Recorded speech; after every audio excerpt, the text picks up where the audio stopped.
자, 모집단의 목록을 구할 수 있고 각각의 요소에 대한 확률이 동일한 것을 우리가 확률 표집이라 하고, 그 반대로 모집단의 목록을 구하기가 힘들거나 아니면 그 각각에 대해서 이 뽑힐 확률이 동일하지 않는 것을 우리가 비확률 표집이다 이렇게 말합니다. 그래서 안일비자를 쓰는 건데요. 자, 확률적인 정보를 알 수 있는 것을 확률 표집, 확률적인 정보를 알기 힘든 것이 바로 비확률 표집이다. 이렇게 간단하게 개념을 잡으시고, 확률 표집은 무작위 표집입니다. 동의어는 무선 표집이라고 하죠. 영어로는 랜덤입니다. 자, 그 다음에 여기는 임의적으로 뽑는 겁니다. 임의적으로 뽑는다는 것은 인위적으로 뽑는다, 즉 자기적으로 뽑는다 라고 보시면 되겠습니다. 연구자가 아는 사람만 뽑는 것이죠. 자, 확률 표집의 종류에 단, 층, 집계가 있습니다. 단층, 집계, 암기법을 써 드리고요. 누, 유, 임, 할이 있습니다. 누유, 임할, 비확률입니다. 자, 하나씩 풀어드리면 단순 무작위, 층화, 집락, 개통입니다. 누적, 유의, 임의, 할당 표집이라고 이야기할 수 있습니다. 자, 이 네 가지씩을 좀 알아놓으시고, 그 다음에 이건 좀 이따 다 나오니까요. 확률 표집은 단층 집계 확률인데, 여기에서 표본의 절차가, 표집의 절차가 약간 복잡한 부분이 있습니다. 표집의 절차가 복잡한 부분이 있다. 그래서 시간과 비용이 많이 드는 비경제성의 문제가 있습니다. 자, 그렇다 하더라도 여기 확률 표집의 장점도 있겠죠. 확률 표집의 장점은 모수 추정이 가능하다는 겁니다. 모수 추정이 가능하다, 즉 일반화가 가능할 수 있다라고 하는 것이고요. 일반화가 가능할 수 있다, 이렇게 정리할 수 있습니다. 같은 맥락에서 여기는 표집의 절차가 단순합니다. 아는 사람만 뽑아내는 것이니까 표집의 절차가 단순해서 경제성이 있다라고 하는 측면은 바로 장점이라고 말할 수 있습니다. 그러나 여기는 모수 추정이 어려운 경우가 있습니다. 모수 추정이 어렵다. 우리가 이제 여기 누적 표집, 눈덩이 표집 같은 경우는 소수 표본을 뽑기 때문에 일반화에 한계가 있을 수도 있다라고 하는 겁니다. 일반화에 한계가 있을 수도 있다, 이렇게 정리하시면 되겠습니다. 자, 확률 표집과 비확률 표집의 간단한 부분들을 좀 정리해 드렸고, 이 내용들을 이제 여러분들이 그 실력 따지기 부분에서 쭉 정리가 될 수 있고요. 이제 하나씩 이제 봐야 되겠죠. 단층 집계 확률, 단순 무작위 표집입니다. 자, 단순 무작위 표집은 간단하게 해보면, 하나씩 보면요. 이 단수는 바로 심플 랜덤입니다. 따라서 의식적 조작 없이 랜덤으로, 무선으로 표집하는 겁니다. 의식적 조작 없이 단순하게 무선 표집하는 것이다, 이렇게 보시면 되겠고요. 자, 그 다음에 두 번째, 층화가 있습니다. 층화 표집은 유층 표집과 동의어가 됩니다. 층화 표집은 유층 표집과 동의어가 된다. 이 층화 표집은 먼저 두 개 이상의 동질적인 계층으로 구분을 합니다. 하나, 둘, 셋. 하나 더 할게요. 넷. 대학생입니다. 1, 2, 3, 4학년으로 구분한 다음에 그 다음에 각각에서 무작위로 뽑는 것입니다. 각각에서 랜덤으로 뽑는다. 각각에서 뽑는다 그래서 화살표가 4개 다 나옵니다. 이게 바로 층화 표집의 모습이다 라고 보시면 되겠습니다. 층화 표집은 모든 부분 계층에서 무작위로 표집이 되는 겁니다. 무작위로 표집된다, 이렇게 정리하시면 되겠습니다. 자, 그 다음에 세 번째는 집락 표집이 있습니다. 세 번째는 집락 표집. 집락 표집은 우리가 군집 표집이라고도 하죠. 클러스터 샘플링이라고 하는 군집 표집이라고도 합니다. 자, 이 집락 표집은 우리가 전체 집락에서 2개 이상을 뽑는데요. 그림이 약간 다릅니다. 그림을 그려보면 하나, 둘, 셋, 네 개의 집락이 있다고 가정을 합시다. 자, 네 개의 집락이 있는데 여기에서 두 개 이상을 뽑는 것입니다. 그러니까 모든 계층에서 굳이 뽑을 필요가 없는 거예요. B나 D 집락은 신경 쓰지 않아도 되는 것이죠. 그러면 여기 안에 하위 요소들이 있겠죠. 여기 안에 하위 요소들이 있겠죠. 여기에서 또 두 개 이상을 뽑는 겁니다. 여기에서 두 개 이상을 무작위로 뽑는 것이죠. A, B, C, D에서도 무작위로 뽑아야 되는 것이고, 그 다음에 여기 하위 요소에서도 무작위로 뽑는 것입니다. 그럼 하위 요소에서 또 뽑히지 않은 것들도 있죠. 그런 것들은 신경 쓰지 않는 겁니다. 그래서 맨 마지막까지 내려가서 뽑힌 것들을 조사하는 거예요. 그게 바로 집락 표집입니다. 그러면 집락 표집은 추출된 부분 계층에서만 표집을 하는 겁니다. 추출된 부분 계층에서만 표집이 이루어지는 것, 그것을 우리가 집락 표집이다 이렇게 말합니다. 지금 제가 써드린 층화 표집의 모든 부분 계층에서 무작위로 표집한다 라고 하는 것과, 자, 여기 집락 표집은 추출된 부분 계층에서만 표집을 한다. 물론 무작위로 표집하는 것이죠. 확률 표집이니까 무작위로 표집을 하게 되는 겁니다. 이런 것들을 잘 알아놓으실 필요가 있습니다. 자, 네 번째입니다. 네 번째는 계통 표집, 동의어, 계층 표집, 동의어, 체계적 표집이라고 합니다. 자, 여의 계자가 모두 다 들어가죠. 여의 계자가 모두 들어갑니다. 계통, 계층, 체계, 여의 계자가 모두 들어갔습니다. 그러면 여기에서 중요한 것은 뭐냐? 표집 간격이라고 합니다. 그러니까 모집단이 자연적인 순서에 따라 배열되어 있는데요. 자연적인 순서에 따라 배열된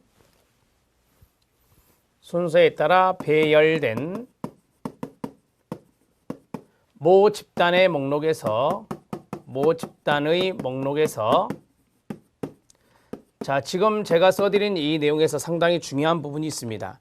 일정한 주기가 없어야 되거든요. 그래서 자연적 순서에 따라서 배열된 모집단의 목록에서 표집 간격에 따라, 우리가 표집 간격을 일명 K라고 하는데요. 표집 간격에 따라 뽑는 것입니다. 표집하는 것인데, 단 여기서 무작위란 말이 지금 안 들어가 있잖아요. 첫 번째 요소는 무작위로 샘플링 해야 됩니다. 무작위로 뽑는다. 자, 무작위로 뽑는 방법 중에 제비뽑기가 있는데 제비뽑기를 많이 합니다. 무작위로 뽑는다. 이렇게 정리하시면 됩니다.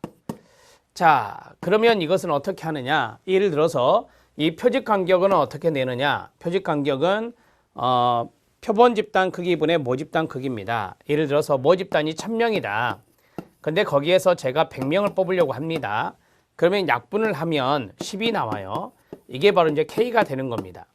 그러면 1번부터 10번까지, 1번부터 1000번까지의 리스트는 있겠죠. 모집단의 목록은 있어야 되니까.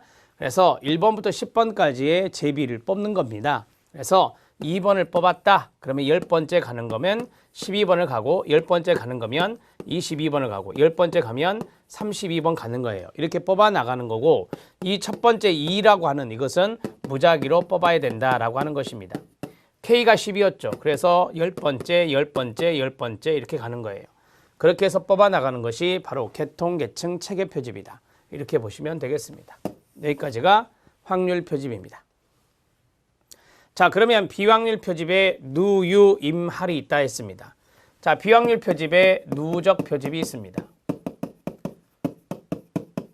자, 이 누적 표집은 눈덩이 표집과 동의어가 됩니다. 이거는 개념 정도만 잡으시면 되는데요. 자, 누적 눈덩이 표집은 우리가 이제 첫 번째 해야 될 것은 표집을 처음에 하기가 힘들 때 우리가 눈덩이 표집을 하거든요. 대상자 찾기 힘든 경우입니다. 대상자를 찾기 힘든 경우에 적합한 것이 바로 누적 표집이라고 말합니다. 두 번째.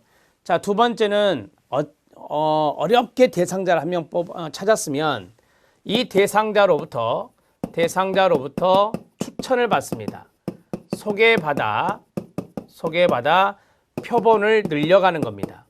표본을 늘려가는 거, 이런 것을 우리가 누적 표집이라고 말합니다. 대개 보면은 표본의 숫자가 많지 않기 때문에 심층 면접을 많이 하죠. 심층 면접, 소수를 대상으로 하는 심층 면접을 많이 한다. 이렇게 정리하시면 돼요. 자, 그 다음에 두 번째, 유입니다. 유의 표집입니다. 유의 표집의 동의어는 유의 판단 의도라고 하거든요. 판단 표집, 의도적 표집이라고 말합니다. 자, 유의 표집, 판단 표집, 의도적 표집, 동의어인데, 자, 이것은 이 뒤에 있는 두 단어를 아시면 조금 더 쉽습니다. 유의 표집은 연구자가 주관적으로 판단하여 판단의 동그라미 여기 나오죠? 판단하여 연구 목적에 맞으면 목적에 맞는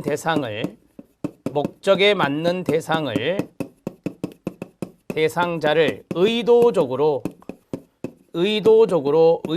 말이 들어가 있죠?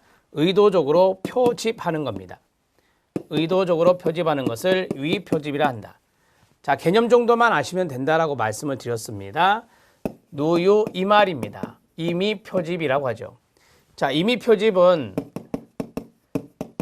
컨비니언스 샘플링이라고 해서 편의 표집이라고 말합니다. 편의 표집, 우발적 표집, 이런 것들이 동의어가 되겠습니다. 자, 임의 표집, 편의 표집, 우발적 표집에서 알다시피 여기는 동그라미 1, 가장 쉽게 표본을 추출할 수 있습니다. 가장 쉽게 표본 추출이 가능하다. 자, 두 번째로는 우발적이란 말이 있습니다. 우발적은 우리가 이제 그 행인을 대상으로 길거리에서 행인을 대상으로 표집을 하는 경우, 경우가 사례가 될 수 있겠습니다. 이게 사례가 된다. 자, 그러면 상당히 편하겠죠. 예, 길거리에서 행인을 대상으로 표집하는 것이니까.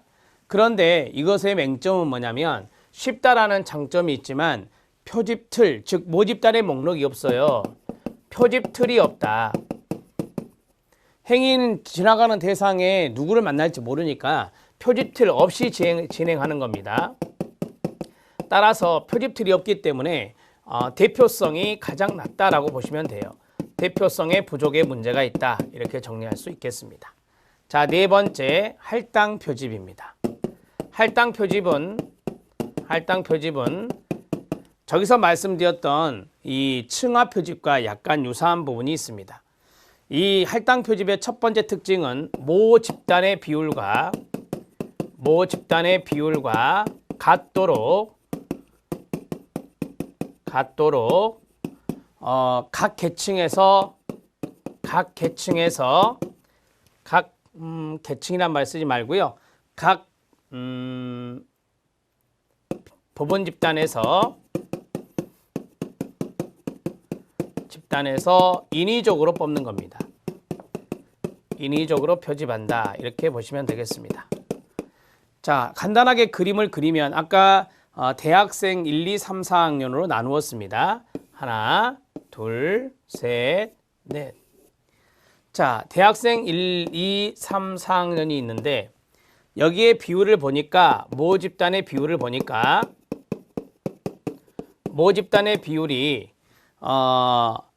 1학년이 30%, 밑에다가 파란색으로 쓰겠습니다.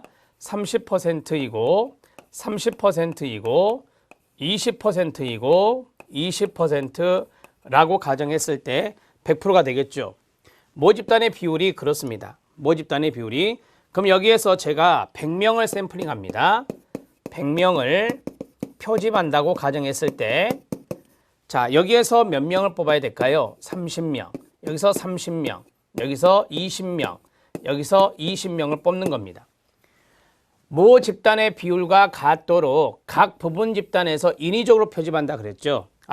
그럼 여기 있는 100명은 어떻게 뽑았냐? 인위적으로 표집하는 겁니다. 인위적으로 표집했다. 예를 들어서 연구자가 아는 사람만 뽑았다라고 하는 거죠. 그래서 모 집단의 비율과 동일하게 뽑아진 이런 것들이 바로 할당 표집이다. 이렇게 보시면 됩니다. 그러면 만약에 이것을 무작위로 뽑았다라고 가정해봐요. 무작위로 뽑았다. 그러면 층합 표집이 되는 건데 그걸 비례 층합 표집이라 하거든요. 모 집단의 비율과 같다라고 해서 그래서 이것은 비례 층합 표집의 사촌지간입니다. 비례 층합 표집의 사촌이다. 이렇게 외우셔도 됩니다. 자, 왜 사촌이냐? 이 할당 표집은 비확률 표집이니까 인위적으로 뽑은 거고 이 층합 표집은 뭐예요? 확률 표집이니까 무작위로 뽑은 거. 그 차이점만 있습니다. 그리고 나머지는 다 똑같거든요. 따라서 할당 표집은 비확률 표집이니까 인위적으로 뽑은 것이고 그 다음에 여기 있는 비례 층합 표집은 확률 표집이니까 무작위로 뽑은 것이다. 랜덤으로 뽑은 것이다. 이렇게 차이점만 아시면 되겠습니다. 자, 표집에 대한 8가지 방법을 모두 다 말씀드렸습니다. 자, 이제 교재를 편하게 보시면 되겠습니다. 확률 표집의 종류, 단순 무작위 표집부터 들어가도록 하겠습니다. 의식적인 조작이 전혀 없이 거기에 가로치면 되겠죠. 표본을 추출하는 방법으로 모집단의 모든 요소가 추출될 기회를 동등하게 가지며 어떤 요소의 추출이 계속되는 다른 요소의 추출 기회에 아무런 영향을 미치지 않는 겁니다. 그래서 어떤 요소가 뽑힐 확률은 동등하다라고 말씀을 드렸었죠. 자, 확률 표집의 각주가 아래 붙어 있습니다. 확률 표집은 자, 각주를 읽겠습니다. 모 집단의 각 표집 단위가 추출될 기회를 다 가지고 있고 각각의 표집 단위가 추출될 확률을 정확히 알며 무작위 동그라미, 무작위 방법에 기초하여 표본을 추출하는 게 확률 표집입니다.